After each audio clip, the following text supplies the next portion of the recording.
Vamos então começar a resolver, né, esse exercício. A gente tem aqui 5 DMUs, né, de A a E, né, um input e um output.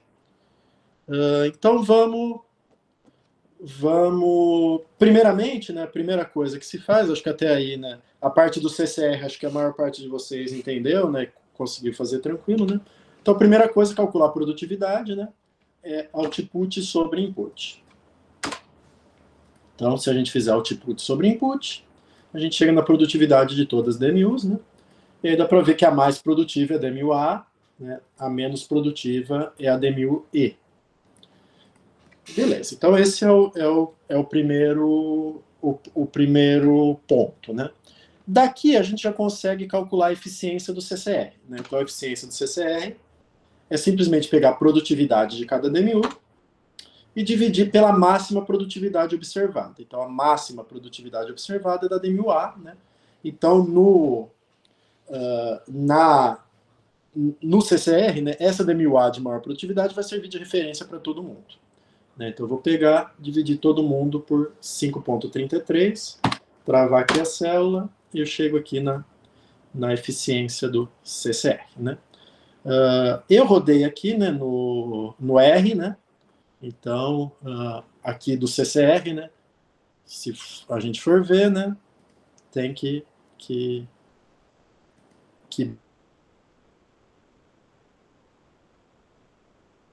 0,375, 0,3616, né?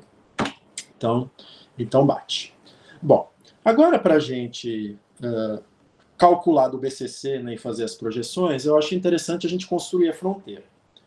Para construir a fronteira, vamos começar com um gráfico, né? Então eu vou aqui no Insert do Excel, né? E vou aqui onde tem esses pontinhos aqui, né? Isso aqui é um gráfico de dispersão, né? Nesse charts aqui, né? E aqui eu vou pedir para só para aparecer os pontos, né? Uma coisa que eu aprendi também, que eu estava apanhando um pouco, é como colocar o nome das DMUs, né? Então, vou aqui nesse maisinho, aí Data Labels, aí aperta essa setinha, More Options, aí Value from Cells, aí vai aparecer um lugar para selecionar. Aí eu vou selecionar o nome, vai ser bem útil para a gente, e aí eu vou pedir para aparecer só os nomes. Maravilha. Bom, então, apareceu os nomes aqui. Bom, como que é a fronteira do CCR? Né? Então, a fronteira do CCR é linear, é uma linha que sai aqui da origem e passa pela DMU mais produtiva, que no caso é a DMU A. Então, é uma linha que passa por aqui. Né? Se eu for colocar a equação dessa fronteira, né, essa equação nada mais é do que Y, que é o output, igual a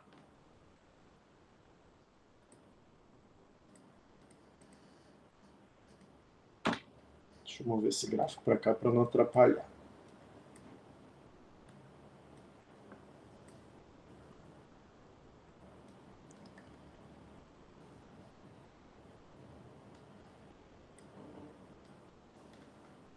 Aqui.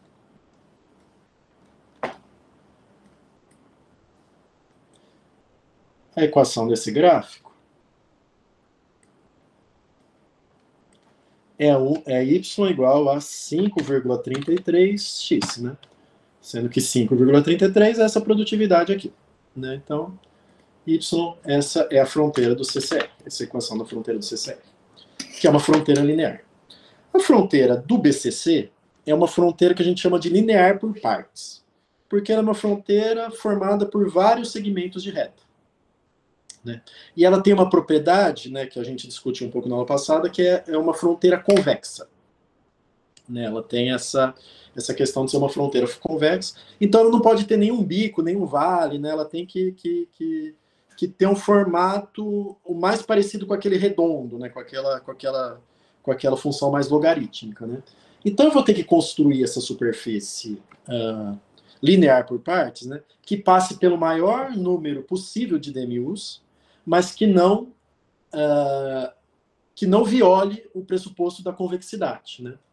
E aí, a única maneira de fazer isso é fazer o seguinte. Eu vou começar aqui, né, de um dos eixos, vou até a demil D. Da D, vou pintar de verde aqui. Da D, se eu for para C, por exemplo, e depois ir para A, né, eu estou violando a questão da convexidade, porque ela vai formar um bico aqui, né, vai formar um buraco aqui. Né? Então, a única maneira é eu ir do D direto para A. Né? E aí, do A, também eu não posso ir para nenhum lugar, senão eu vou formar um bico também. Né? Então, do A eu sigo reto. Né? Então, era uma fronteira muito mais simples do que a que eu apresentei no vídeo. Né? No vídeo, ela tinha um segmento de reta a mais. Né? Essa aqui, né, 3 segmentos de reta deram conta. Né? Aqui é CCR. Né? CCR. Né? Então, a fronteira BCC ela é linear por partes. Então, ela vai ser dividida em 3. Né? Então, aqui o primeiro trecho, o segundo trecho,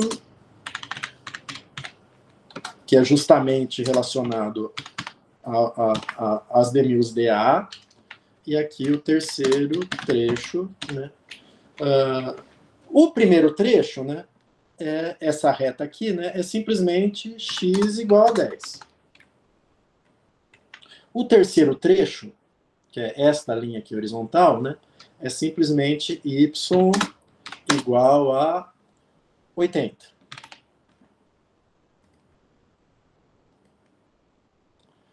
E o segundo trecho é justamente a reta que passa por essas DMUs A e D. Né? E aí eu vou precisar estimar, né, o A e o B. Né?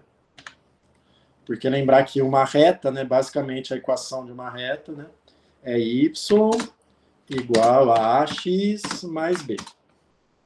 Então, essa é uma função básica de uma reta. Né? Bom, então, como que eu estimo esse A? Esse A eu estimo da seguinte maneira, né? Eu vou pegar a maior, né, que é a demil A, né? E a D, né? Eu quero a reta entre A e D, né? Então, eu vou fazer 80 menos 20, né? Que é o output da A menos output da D, dividido por input da A, 15, menos input da D, 10. Então, deu aqui 12. E o B, né? Dado que o A é 12, né? Se eu isolar aqui o B, né? Então fica aqui B, né, é simplesmente y menos ax. Né? Então, o y, né, vou pegar aqui a demil A, né, é 80 menos 12 vezes 15, né, vezes 15. Eu chego aqui em menos 100. Fabiana, quer perguntar alguma coisa? Enzo, eu não sei se foi uma desatenção minha, mas no slide a função B está diferente da função do vídeo, e você usou agora da função do vídeo. Eu até copiei aqui no meu... Eu acho que fui eu que errei lá. Tá? Lá no slide está A vezes x1 menos y1. E no vídeo, e agora você falou que é y menos A vezes x. Isso, Mas é a partir dessa equação de reta que se deriva o B, né? Lá eu na pressa, Trocou. Não, tudo bem, é só para eu saber qual que era a correta. Essa aqui. Obrigada. Beleza. Então, essa aqui fica y igual a 12x menos 100. Beleza. Então, eu tenho aqui os três trechos, né? E aqui a equação das duas funções, né? Bom, aí vamos para o CCR fazer as projeções, né? O CCR, né? Orientação a input, eu copio os inputs, que os inputs não mexem. E O output, né, eu posso fazer de duas formas, né? Eu posso usar a própria eficiência, né, que é o que eu expliquei no vídeo, né? Então, se eu multiplicar a eficiência pelo input, pelo valor do output, né, eu vou ver, ou melhor, aqui é o contrário, né? Desculpa, aqui a orientação ao input é o output que fica constante, né, e é o input que reduz. Então, eu posso pegar as eficiências e multiplicar pelos inputs, ou eu posso usar a própria equação, né? Então, eu sei que y é igual a 5,33x, né? Então, se eu dividir o y por 5,33, né, eu vou chegar também na projeção. Então, essa é uma maneira, né? Ou eu posso, né, fazer isso aqui vezes o input,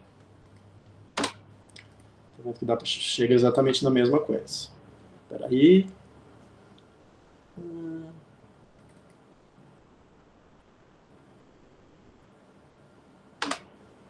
Tem que travar no 5,3. E travar.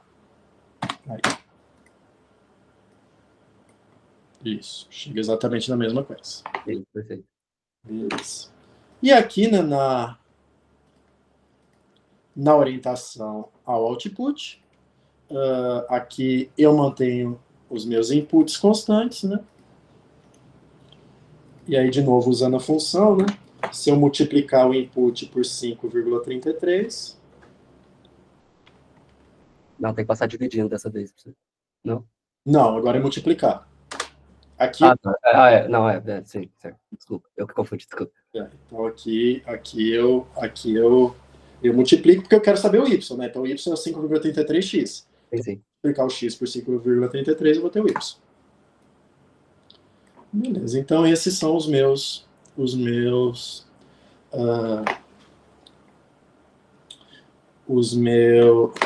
projeções, né? Então, de novo, se eu for aqui no R, né? Se eu for aqui em metas, né? Lembra que projeção na fronteira não é exatamente igual a meta, né? Porque tem a folga. Mas se eu for aqui na folga, tudo zero. Então vai bater exatamente a mesma coisa, né? Então, posso colar aqui. Então, 15, 9,85, 10,68, 3,75, 5,65, né? E os inputs constantes. Então, bateu, né? CCR orientado ao output eu não cheguei a rodar, porque eu só queria ver a eficiência. Bom, então CCR tranquilo, né? Beleza, agora BCC, né? BCC a gente começa pela projeção, né? Então, orientação ao input. Então, eu pego e copio os outputs, né? E aqui, para saber onde que eu vou projetar, né, eu preciso olhar para o desenho, né? Então,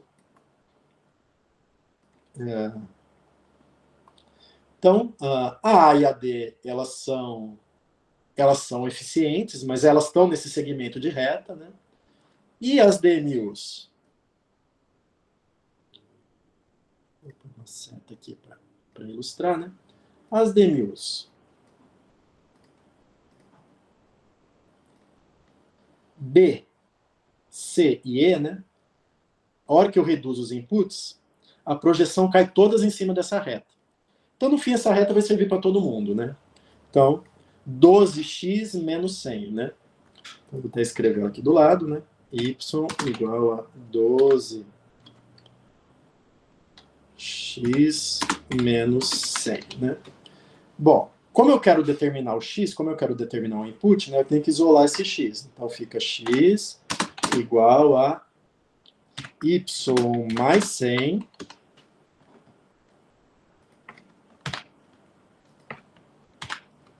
dividido por 12.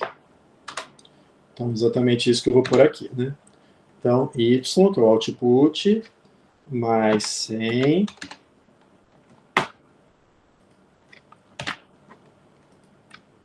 dividido por 12.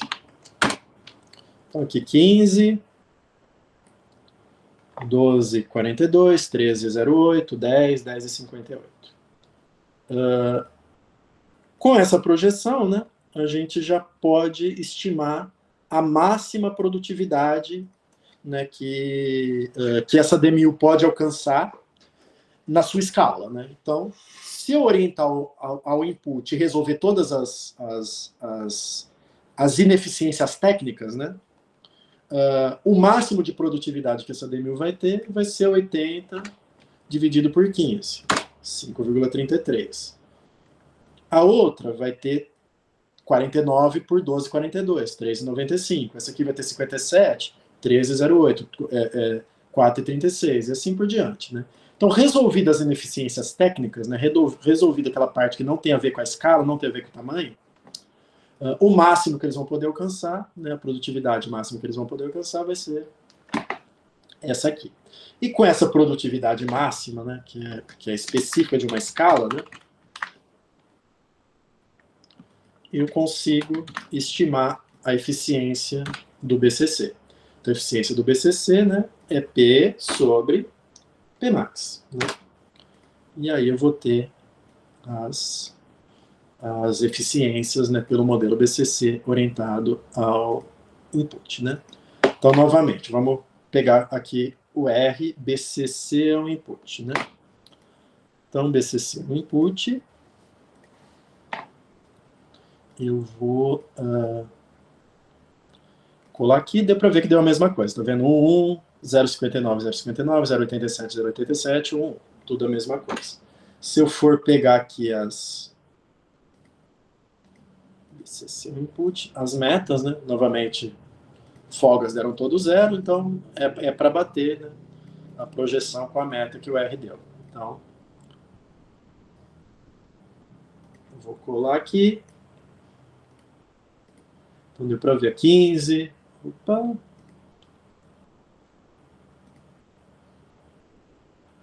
Você repete, por favor? Então, a eficiência do BCC no input, eu pego o PMA, como é que é?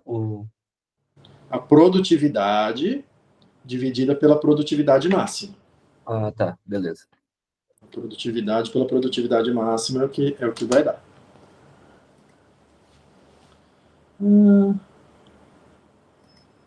Que metas. Ok.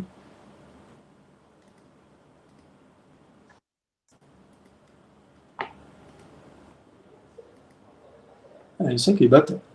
15, 15, 12, 42, 12, 42, 13, 10, 10 e 58, e aqui tudo certinho. Então bateu tudo aqui com o R, né? Uma coisa interessante que eu não tinha falado no outro vídeo, né? Se eu for olhar aqui no R, né, ele vai me dar os lambdas também. A partir dos lambdas, eu consigo ver os benchmarks, né? Então, o benchmark da D1000B é A e D. O benchmark da D1000C é A e D também, porque, novamente, lambdas diferentes de zero, porque são benchmarks, né? E da D1000A também é A e D. Então, todas elas têm benchmark da D1000A e D, né? Por que elas têm o benchmark da D1000A e D? Porque todas elas caem exatamente nesse segmento de reta delimitado por A e D. Então, as metas delas são combinações lineares entre A e D, justamente porque ela cai em cima desse segmento de reta. Caso tivesse uma D1000 aqui que caísse aqui, o único benchmark dela seria o D. E caso tivesse uma que caísse aqui, né, o único benchmark seria o A. Isso vai acontecer na orientação ao output. Beleza. Bom, vamos lá na orientação ao output, então. Né? Então, agora sim, né? Novamente, não dá para fazer essa projeção sem olhar para o desenho. Né? Então, esta aqui cai no segmento. Essa aqui, de certa forma, também cai no segmento, porque ela tem exatamente a mesma quantidade de inputs que o A. Né? Então, a hora que eu projeto na fronteira, ela vai lá igual ao A. Né? Só que essa aqui não cai no segmento, ela cai nesse Y igual a 80. Né? Então, que é justamente a D1000B. Né? Então, vamos colocar aqui, né? Vamos copiar aqui os inputs.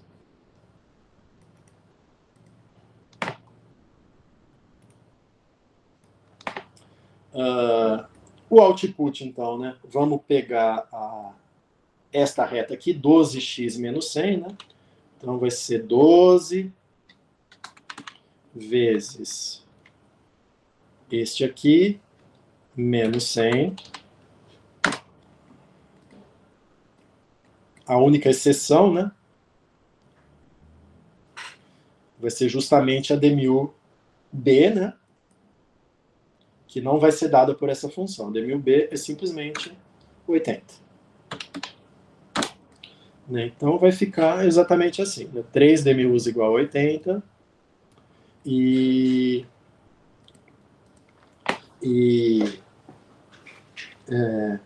Essa aqui 20, essa aqui 68. Então, de novo, eu vou colocar aqui o Pmax, né? Esse dividido por esse, né? Então, resolvido as ineficiências de escala, é o potencial de produtividade de cada um dado a sua escala, né? Vai ser diferente as duas orientações, né? Justamente porque a hora que eu projeto para o input e a hora que eu projeto para o output, eu vou chegar em pontos diferentes da fronteira, né? Então, às vezes, dependendo da direção que eu olho, eu posso estar mais próximo da escala ótima ou mais distante da escala ótima, né?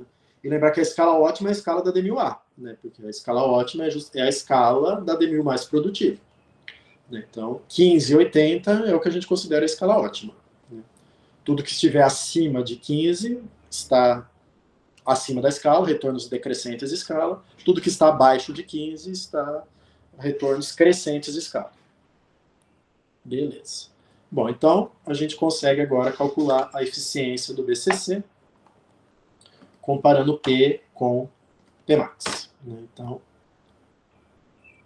a gente tem aqui... Beleza. Então, esses são os valores aqui da eficiência do BCC. Né? De novo, comparar com o R. O R, ó, cuidado. Hoje a gente vai resolver essa questão do R. Né? Porque o R não dá como resultado a eficiência. Apesar de estar escrito eficiência aqui, né? Vem escrito eficiência. Mas é uma falha do programa. Né? O que vem do R não é a eficiência, é o inverso da eficiência. Então, a eficiência é esta aqui, é 1 sobre o resultado que o software dá. Né? Então, essa é a minha eficiência do BCC orientado ao output. Então,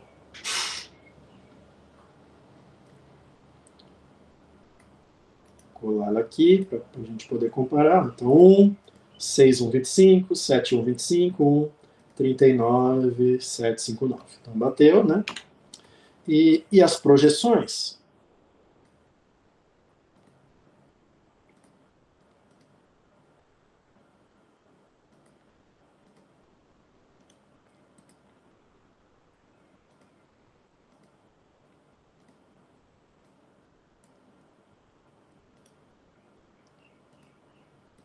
Deu para ver 15,80. Aqui 15,80 e aqui 21,80. Esse não bateu. Vou até colar aqui. Aqui 15,80 bateu. 10,20 bateu. 14,68 bateu. Por que essa aqui, referente a D1000B, ela não bateu? Porque teve folga. Porque teve folga. Porque quando eu projeto essa aqui na fronteira, ela vai chegar num ponto aqui, num ponto ineficiente. Lembra que eu falei que às vezes os modelos DEA têm um viés? Quando eu chego aqui, ela vai chegar num ponto ineficiente. Por quê? Né? Porque esse ponto aqui é o ponto 21,80. Só que existe o ponto 15,80. Ou seja, se é possível produzir 80 gastando 15, por que produzir 80 gastando 21 seria um ponto eficiente? Então, essa é uma projeção na fronteira que leva a um ponto ineficiente. Isso é justamente chamado folga. Isso significa o quê? Que além da projeção radial, que vai levar esse ponto para 80, eu ainda preciso reduzir um pouquinho mais do input para ser eficiente. Quanto que eu preciso reduzir do input para ser eficiente? 6. 6. Aí vamos lá no modelo.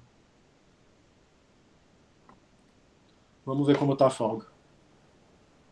6. Então, 6 é a redução adicional que eu preciso para chegar num ponto eficiente além da projeção radial. Ou seja, via projeção radial eu não consigo atingir um ponto eficiente. Então, ele reduz um pouquinho a mais, né?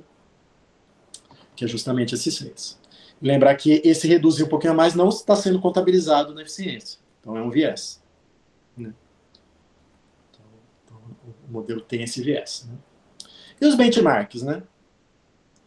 Ó, então, benchmark A é eficiente. O benchmark da D1000B, tá vendo? Ó, é só A. Né? Então, D1000B, né?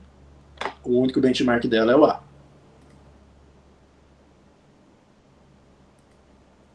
Essa aqui, a C, também o único benchmark dela é o A, né? Porque ela está sendo projetada bem em cima do A, né?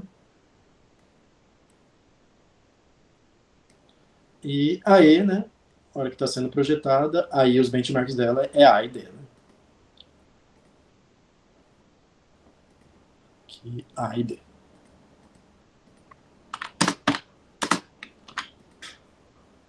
Beleza? Então a gente consegue também, né? É legal de fazer um exercício desse no 2D que a gente consegue observar várias coisas que aparecem lá no modelo, como se reflete isso no caso real, né? Então aqui apareceu uma folga, apareceu, né, os benchmarks, né? Maravilha. Bom, agora a gente falta, né, calcular a eficiência de escala e os retornos de escala, né? Então, eficiência de escala, eficiência do CCR, eficiência do BCC, né? Eficiência do CCR é a mesma nas duas, né? Eficiência do BCC não, né? Então, eficiência do BCC, aqui do CCR é a mesma, do BCC vai mudar, né, entre input e output, né? Então, o que é eficiência de escala? Eficiência de escala é pegar a eficiência do CCR dividido pela do BCC. Então, aqui eu vou ter eficiência de escala, né? Então, a única que tem eficiência de escala seria justamente a D1000A, né? A única que é justamente a D1000 que está na escala ótima, né? E a mais distante da escala ótima é a D1000D, né? D1000D. A D1000D está na fronteira, né? Ela é tecnicamente eficiente, mas não tem eficiência de escala, né? Então, a D1000D não, ela está mais distante da escala ótima. Bom, e o retorno de escala, né? Como que a gente avalia? Retorno de escala, se a eficiência de escala for igual a 1, não tem nem o que discutir, constante. E aí, eu tenho que ver, não a D1000 em si, mas sim a sua projeção na fronteira. Porque, como eu falei, o conceito de eficiência de escala, ele só vale para D1000s eficientes. Né? D1000s ineficientes, D1000s tecnicamente ineficientes, não faz sentido falar de escala, né? Então, primeiro eu preciso resolver as ineficiências técnicas, e aí sim eu vou ver se o meu tamanho é adequado ou não. Né? Se eu estou numa escala muito baixa ou numa escala muito alta. No caso, quando todo mundo vai para a fronteira, na orientação aos inputs, ou seja,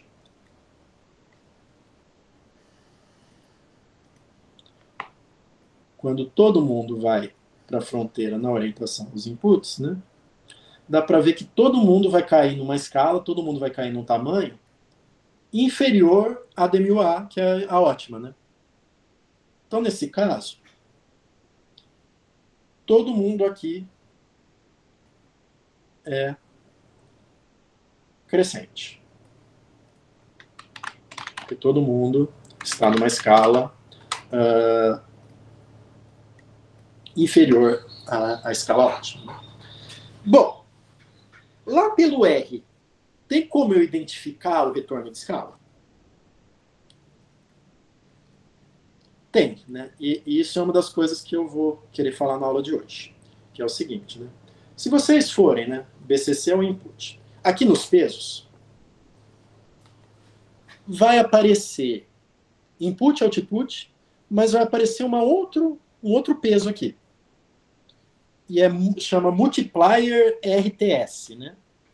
RTS, isso é o nome que o próprio R, né? o próprio pacote do R deu, né? Esse multiplier RTS vem de returns to scale, retornos à escala, né? E aí, eu tenho um jeito de interpretar isso aqui, que é o seguinte, né? Vou copiar esses valores aqui, né? Na orientação ao input, se essa variável for negativa,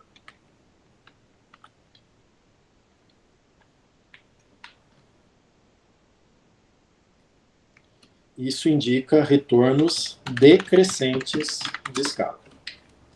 Se essa variável for zero, isso indica retornos constantes de escala. E se essa variável for positiva, isso indica retornos crescentes de escala.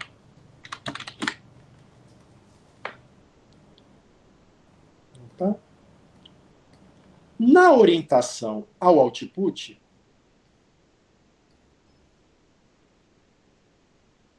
é quase a mesma coisa, só que ao contrário. Negativa vai significar crescente, zero ainda vai ser constante, e positiva vai ser decrescente. Né? Eu não gosto de mudar essa interpretação na orientação ao input e na orientação ao output. E tem um jeito de resolver isso que eu vou mostrar para vocês, mas o R, infelizmente, não adota esse meu jeito. Né? Mas eu vou mostrar para vocês. Bom, então vamos lá, né? Por essa interpretação, D1000A, qual que é o retorno de escala dela? Constante. Constante, igual a zero. E todas as outras positivas. Isso indica o quê? Crescente. Crescentes. Legal. Bom, vamos para a orientação ao output, né? Então, eficiência de escala, né? Este dividido por esse.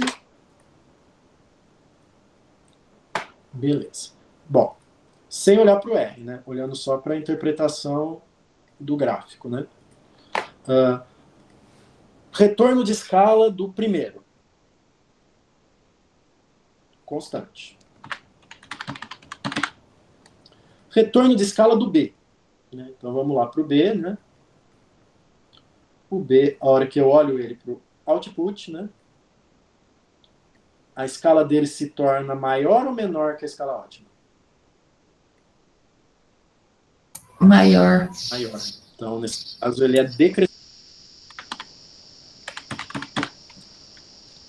O C. Constante. É o que eu tinha falado. Se a eficiência de escala der igual a 1, que deu, né? Ele é constante. Mas por que ele é constante? Justamente, se eu projetar o C na fronteira olhando para o output, ele vai dar bem em cima do A. E o A não é minha escala ótima. Então, ele vai para a escala ótima. Né? Então, se olhar para o output, ele vai estar na escala ideal para atingir a produtividade máxima. Né? Só ver aqui que a Pmax dele, né, na projeção, deu 5,33, exatamente igual a da D1000A. Né? Então se ele resolver as ineficiências técnicas, ele vai para a escala ótima. Se ele resolver as ineficiências técnicas olhando para o output, ele vai para a escala ótima. Né? E esses dois aqui, né?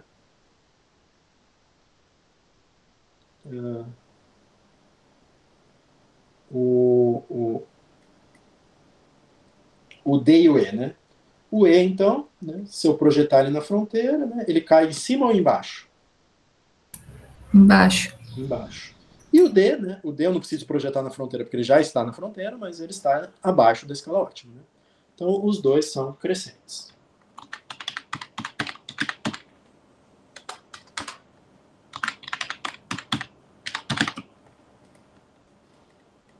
De novo, né? Vamos pegar o R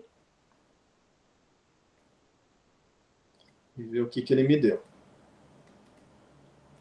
Isso aqui, né?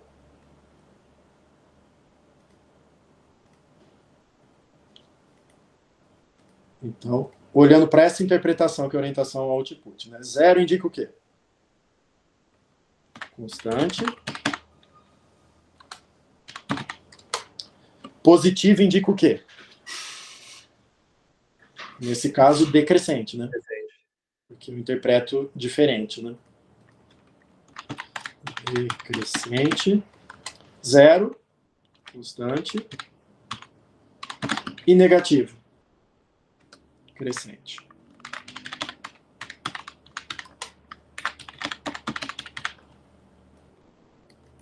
Então, vou lá, comparo, bater. Tudo bem? Este é o exercício.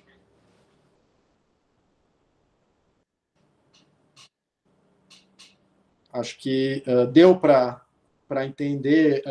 Muita gente chegou em vários passos desse, né? Errou uma coisinha ou outra, né? Espero que deu para consertar. E quem estava mais ou menos perdido, espero que deu para esclarecer agora. Alguém tem alguma dúvida? Enzo, se você puder depois disponibilizar, só para corrigir uns erros aqui, eu agradeço. Maravilha. Vou parar aqui de gravar e eu disponibilizo para vocês.